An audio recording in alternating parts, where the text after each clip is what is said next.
My name is Rene Cormier. First off, I must send off a big thank you for inviting me to your rally this weekend and allowing me to share some of my rather crazy travel stories. So my trip, in a nutshell, was a multi-year, 45-country trip that took quite a long time to do. It took 5.5 years in totality. I took a month off to go to Alaska on the motorcycle. And in Alaska, I met two guys from Colombia, South America. Without hesitation, they said, well, you need to come to South America. I mean, you have to come down there. The language is fantastic. The women are beautiful. The food is great. The wine is plentiful.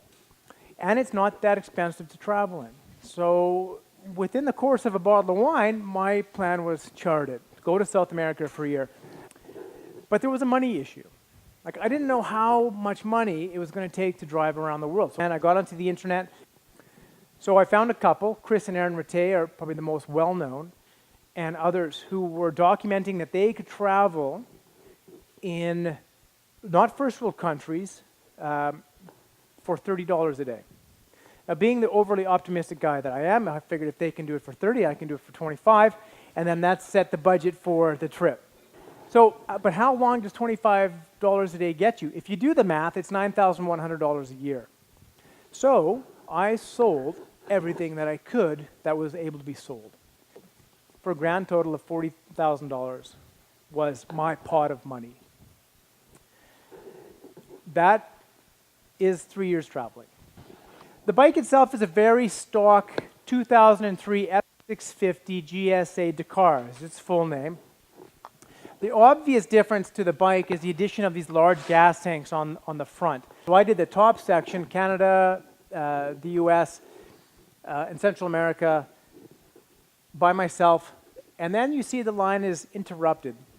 That's a little section, troublesome little section called the Darien Gap, which is the bottom half of Panama and the top half of Colombia.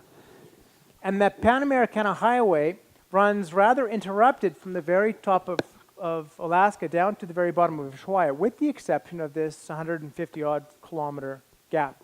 But what it does mean for people who travel by motorcycle is that you need to fly the motorcycle from Panama City into one of the southern countries, or put it on a sailboat, which is always the decidedly more dodgy option. Traveling in South America are the same for the motorcycle people as they are for the hikers. It's a stunning, stunning, stunning place to be in the out of doors. The Andean mountain chain, longest terrestrial mountain chain in the world, attracts hikers and bicyclists and, of course, motorcyclists as well. And it was in South America where I really felt the capacity of using a motorcycle as a mode of transportation and how it excelled. We get to go to the places where the tourists don't go. I packed up the motorcycle, put it into a box, sent it for $900 US by sea to South Africa, which took 45 days, and I arrived at the bottom of South Africa. And Africa was special because now we have weather systems to contend with. We have winter and summer, they've got rainy season and dry season. Little rains, big heat, and nice weather. My 4 months in Africa, it actually had taken me 17 months to get from the bottom to the top. So we arrive in Yemen, through Yemen, Oman, Dubai, get the bike over to Pakistan, which is a phenomenal place to be.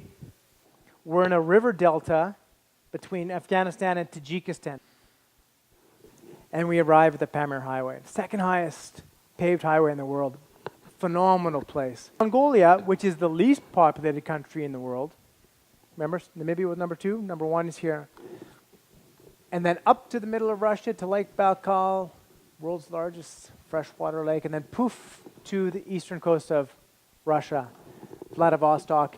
From Vladivostok, there's a ferry to South Korea, and I was well and truly out of money by this point. So rather than make a dash for it to the bottom, I set for home. I set out what I had done to do, which was quite loosely parametered in any event. Shipped the bike to Long Beach, California, and drove home to Vancouver via Las Vegas to visit a friend.